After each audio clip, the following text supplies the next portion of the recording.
क्या सच में Bermuda triangle में कोई रहस्यमयी शक्तियां मौजूद हैं जो अपने पास आई हर चीज को अपने में समा लेती हैं, या फिर वहां एलियंस का कोई अड्डा है, या कुछ प्राकृतिक रहस्य छिपे हुए हैं? आखिर क्या है बरमूडा ट्रायंगल का रहस्य? क्यों ये वैज्ञानिकों के लिए इतना रहस्यमय और दिलचस्प विषय बना हुआ है? आज के इस वीडियो में हम बरमूडा ट्रायंगल के बारे में जानेंगे।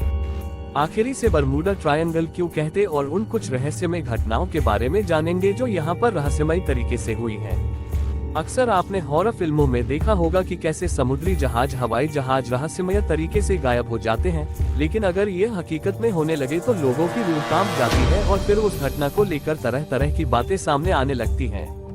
ठीक इसी तरह बरमूडा ट्रायंगल भी एक ऐसी जगह है जहां पर हवाई जहाज, समुद्री जहाज सभी इंसानों सहित गायब हो जाते हैं, और हैरानी की बात यह है कि गायब होने के बाद इन जहाजों का मलबा तक नहीं मिलता और न ही गायब हुए इंसानों की डेड बॉडीज तक मिलती है।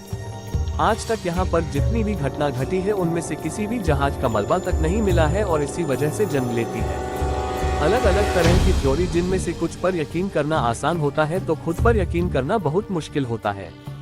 बरमूडा ट्रायंगल उत्तरी अमेरिका के पश्चिमी अटलांटिक महासागर में आता है।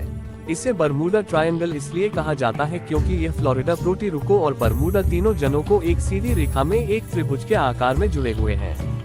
कहा जाता है कि बरमूडा ट्रायंगल की मिस्ट्री लगभग 500 सालों से भी अधिक पुरानी है और यह अब तक लगभग 200 से ज्यादा छोटे बड़े जहाजों और 1000 से ज्यादा मनुष्य को अपने अंदर निकल चुका है। इसीलिए इसे डेविल्स ट्रायंगल भी कहा जाता है।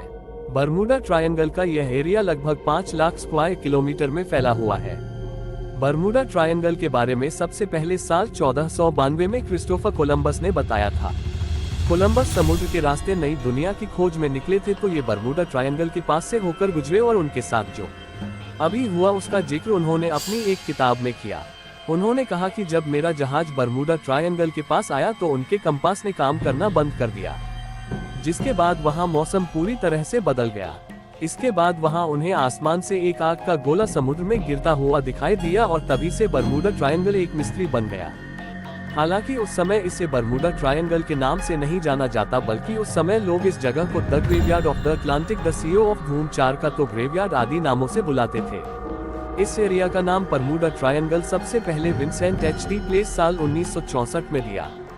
साल 1964 में उन्होंने अपनी एक मैगजीन में एक लेख लिखा जिसका title the deadly Bermuda triangle था। इस लेख में उन्होंने बरमूडा ट्रायंगल में हुई बहुत ही घटनाओं को एक दूसरे से लिंक करने की कोशिश की और इस मिस्टीरियस प्लेस के बारे में विस्तार से बताया। उन्होंने उस लेख में बताया कि आखिर कुछ तो इस जगह पर रहती है जहां समुद्री जहाज और हवाई जहाज अचानक गायब हो जाते हैं और जांच पड़ताल करने पर भी नहीं मिलते हैं।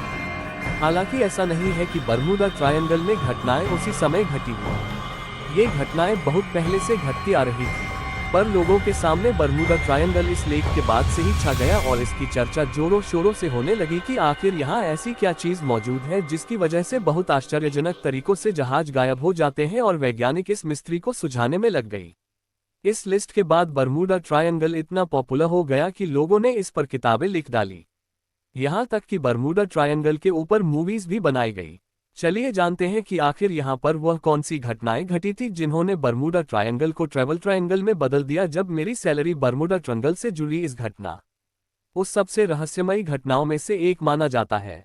ये घटना 5 नवंबर 1872 को घटी थी, जब एक जहाज न्यूयॉर्क से जुआ के लिए चला।